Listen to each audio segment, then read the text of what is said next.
শিক্ষার্থীগণ, আমি কোনো আগন্তুক নই কবিতা থেকে এখানে এই ভিডিওতে কিছু অনুধাবনমূলক প্রশ্ন দিব।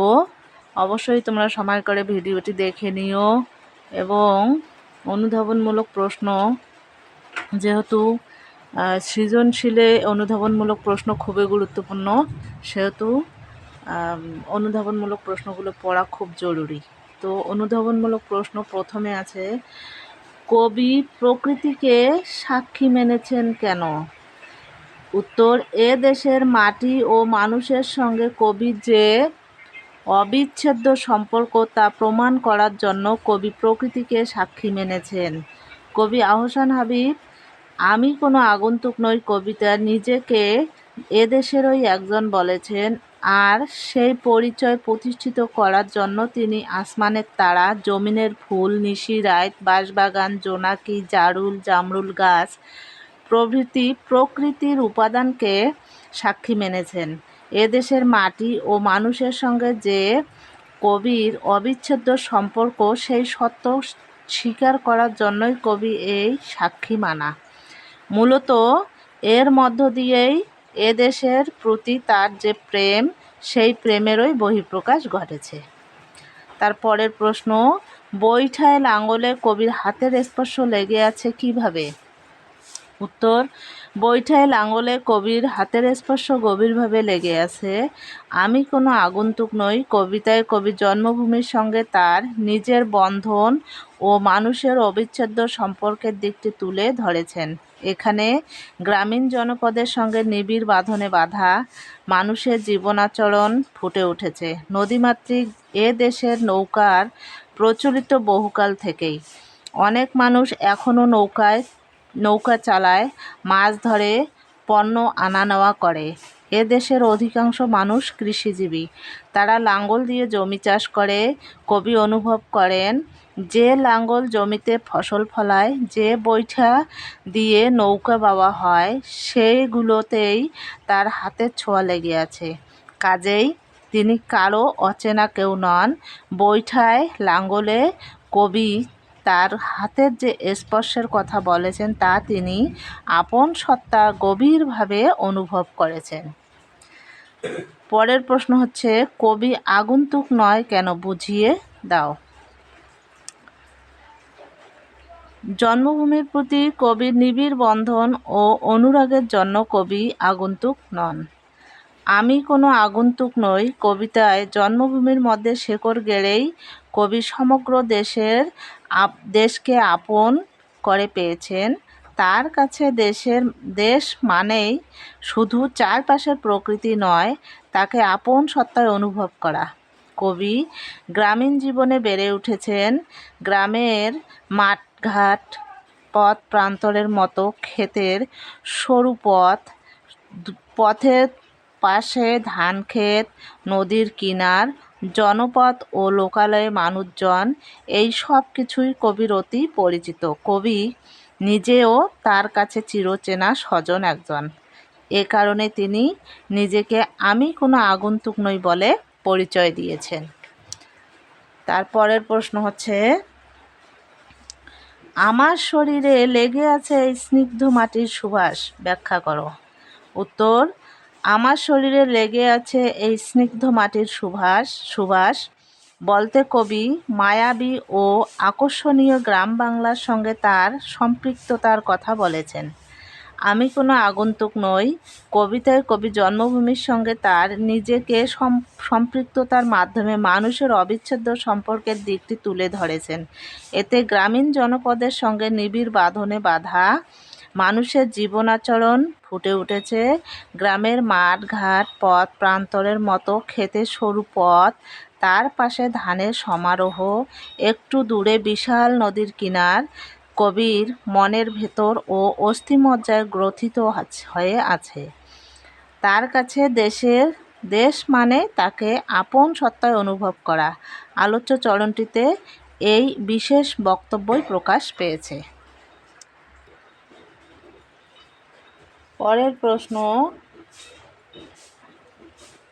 কবি আমাদেরকে বৈঠায় এবং লাঙ্গলে হাত রাখতে বলেছেন কেন, ব্যাখ্যা করো। কবি আমাদেরকে বৈঠায় আর লাঙলে হাত রাখতে বলার কারণ হলো লাঙল আর বৈঠা তার স্পর্শ এখনও লেগে আছে। কবি গ্রাম বাংলার সন্তান। গ্রাম বাংলার শ্রমজীবী মানুষের অঙ্গনে কবির বসবাস ছিল। সেখানে কবি বৈঠা দিয়ে নৌকা চালিয়েছেন, লাঙল দিয়ে জমি চাষ করেছেন। এসবের মাঝেই কবি চিরকাল বসবাস। তাই তার বিশ্বাস এসবে এখনও তার হাতের স্পর্শ লেগে আছে। এজন্যই কবি আমাদেরকে বৈঠায় আর লাঙলে হাত রাখতে বলেছেন, যেন সেখানে আমরা তার স্পর্শ অনুভব করতে পারি। পরের প্রশ্ন হচ্ছে, এখানে থাকার নাম সর্বত্রই থাকা, কিভাবে? উত্তর, এখানে থাকার নাম সর্বত্রই থাকা বলতে কবি সমগ্র বাংলার ভূখণ্ডে থাকার কথা বুঝিয়েছেন। কবি বাংলার সন্তান। বাংলার ভূখণ্ডের সবুজ শ্যামলিমায় তার জন্ম। এখানে তিনি শৈশব, কৈশোর আর যৌবন কাটিয়েছেন। এই মাটিতে কবির সত্তা মিশে আছে। প্রকৃতির গাছপালা কবিকে চেনে, মাছ শিকারী মাছরাঙা কবিকে চেনে, কদমালী আর জমিলের মা চেনে। উল্লেখিত চরণে কবি কোনো নির্দিষ্ট স্থান বা গ্রামকে বোঝেননি, বরং সমগ্র বাংলার অঞ্চলকে বুঝিয়েছেন। কারণ তিনি বাংলার সন্তান, তাই সমগ্র বাংলাই কবির অধিকার। পরের প্রশ্ন হচ্ছে, জন্মভূমির মধ্যে শেকড় গেড়ে মানুষ সমগ্র দেশকে আপন করে পায়, বিশ্লেষণ করো।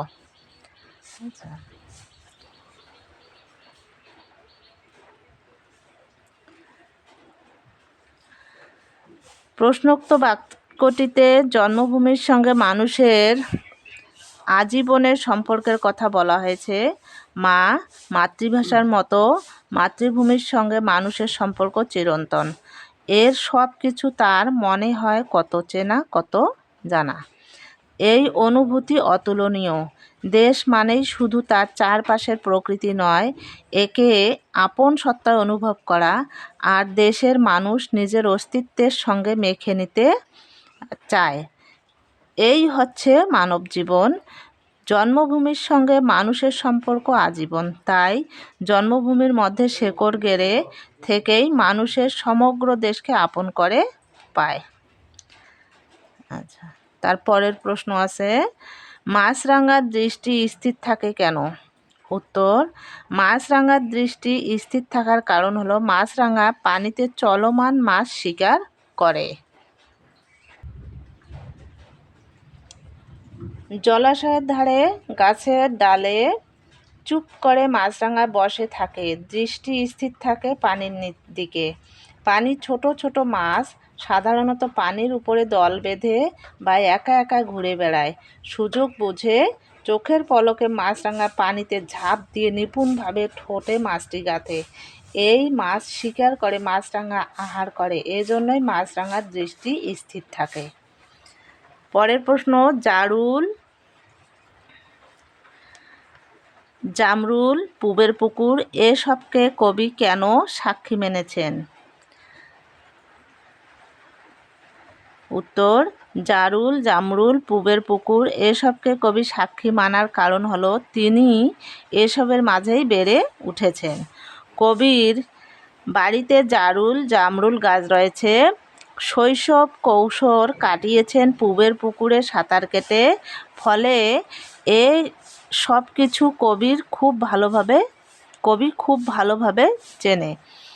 তাই কবি যখন আত্মপরিচয়ের প্রসঙ্গে এসেছেন তখন তিনি এসবকে সাক্ষী মেনেছেন। কারণ আর কেউ না জানলে জামরুল গাছ আর পুবের পুকুর কবির দুরন্ত শৈশব কৈশোর প্রত্যক্ষ করেছে। 13 নম্বর, মাটিতে কবির গন্ধ কেন? বাংলার মাটির সঙ্গে নিজের অস্তিত্ব চিরন্তন সম্পর্কের কারণে মাটিতে কবির গন্ধ লেগে আছে। কবি এই বাংলায় জন্মেছে। বাংলা মায়ের কোলে কবি শৈশব কৈশোর যৌবন কেটেছেন। কবির বার্ধক্যের সাক্ষীও এই মাটি। কবি দেশের প্রকৃতির প্রতি কেবল মাটির প্রতি ভালোবাসা প্রকাশ করেছেন, তার দেহে এ মাটির গন্ধ লেগে আছে। সর্বশেষ প্রশ্নটি হচ্ছে, মাছরাঙা কবিকে চেনে কিভাবে? উত্তর, কবি বাংলার প্রকৃতিতে বড় হয়েছেন।